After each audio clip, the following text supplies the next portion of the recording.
Hello viewers, সবাইকে আমাদের চ্যানেলে স্বাগতম। আশা করি সবাই ভালো আছেন। তো আজকে আপনাদের সামনে যে নতুন ভিডিওটা নিয়ে এসেছি, এটা হচ্ছে তিলক বশীকরণ মহাটোটকা।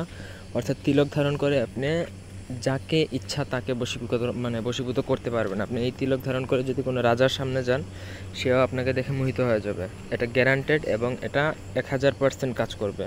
100% না, 100% না, 1000% এটা কাজ করবে যদি আপনি ঠিকমতো প্রয়োগ করতে পারেন। ভিডিওটা না টেনে শুরু থেকে শেষ পর্যন্ত দেখেন। আমাদের চ্যানেলটি অবশ্যই সাবস্ক্রাইব করবেন।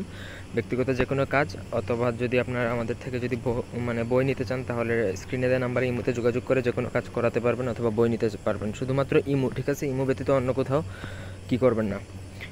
তো মন্ত্রটা আমি একবার বলে দিচ্ছি। ওম নমঃ তিলক ঈশ্বর তিলক মহেশ্বর তিলক জয় বিজয়কার তিলক কাটিকে নিকলু ঘরে সে মোহ সকল সংসার। মন্ত্রটা আমি আবার বলে দিচ্ছি। ওম নমঃ তিলক ঈশ্বর তিলক মহেশ্বর তিলক জয় বিজয়কার তিলক কাটিকে নিকলু ঘরে সে মোহ সকল সংসার। প্রথমত এই মন্ত্রটা যে কোনো অমাবস্যা অথবা পূর্ণিমা, যে কোনো একটা তিথিতে, সমস্যা নেই, রাত্রিকালে 1008 বার জপ করতে হবে। 1008 বার জপ করলে মুখস্থ হয়ে যাবে আশা করি। সেটা আপনি চোখ বন্ধ করেও করতে পারেন, চোখ খোলা আবার চোখ খোলা রেখেও করতে পারবেন, কোনো সমস্যা নেই। মন্ত্রটা যখন আপনার মুখস্থ হয়ে যাবে, তখন নিচে একটা দেখেন ব্র্যাকেট, আমি ফার্স্ট ব্র্যাকেট দিয়ে লিখে দিচ্ছি গুরুচনা কর্পূর কস্তুরী। এই তিনটা জিনিস সংগ্রহ করবেন দশকর্মা দোকান থেকে, একটু সামান্য পরিমাণ, যাতে একটা তিলকের ফুটা বা কপালে একটা তিলক দেওয়া যায়, ঠিক আছে?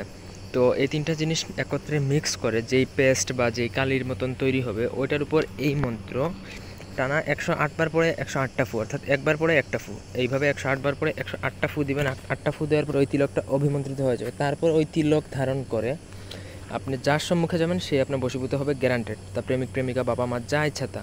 সবাই ভালো থাকুন, সুস্থ থাকুন। ধন্যবাদ সবাইকে। আল্লাহ হাফেজ।